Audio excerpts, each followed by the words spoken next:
He's got the whole hand in his butt. Hey frenemas, today I'm gonna Nancy Drew the out of fisting, a fulfilling topic. In case you're new here, I'm Dr. Jake, a real-life gay doctor here to clarify medical quandaries and inject your daily dose of queer culture. I'm a doctor, but not yours, and nothing in this video is medical advice. And if you like content like this, like, comment, subscribe to my channel. Now let's punch through to the education.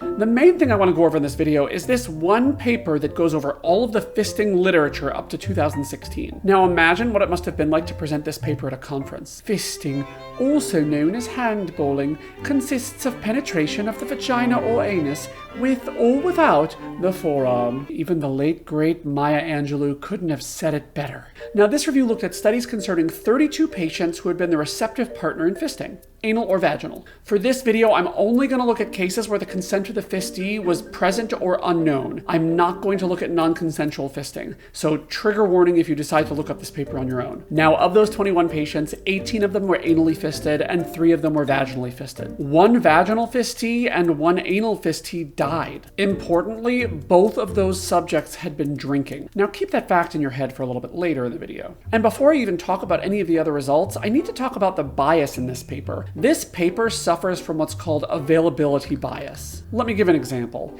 If 21 drag queens come to my death drop clinic and all 21 of them during their most recent cooter slam splitted their kitty, I might determine that 100% of cooter slams lead to splitty kitties.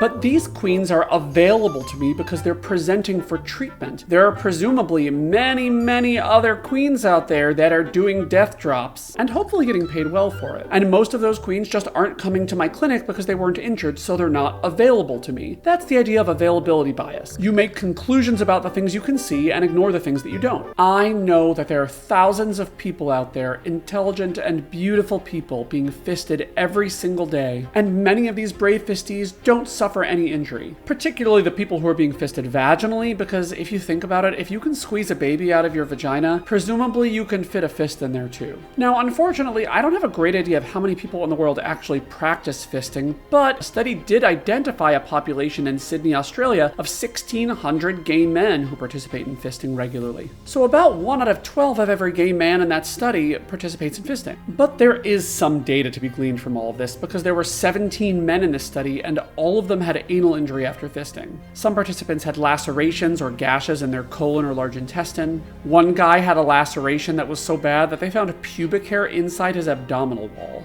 Another guy had an external tear that basically went across the entire perineum or taint. But there's one important thing that links all of these cases together and we must address. Every single one of these people that they had drug and alcohol data for was intoxicated. Some with alcohol, some with ketamine, some with other stuff. I don't even know what these people were taking. So now looking at these numbers again, only 2 out of the 17 suffered external genital or anal trauma. And honestly, I think that's a pretty good number for a bunch of people that were drunk peach punching.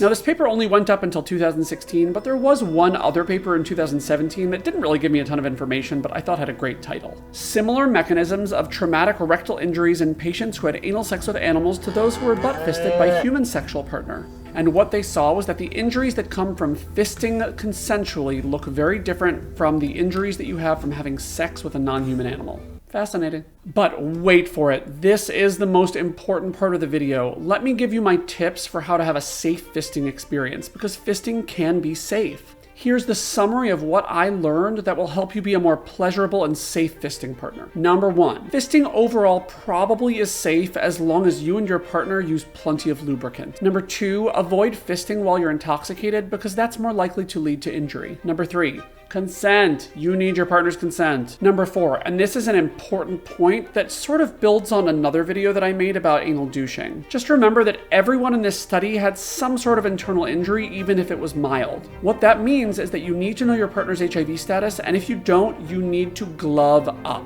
Small cuts are the perfect entry place for HIV. And of course, if you're not going to use a glove, trim your fingernails and file them. You don't want to cause more injury than you have to, and those fingernails can really hurt. Hope you learned something. I'm Dr. Jake. Comment if you have a question and subscribe to my channel, and bye-bye.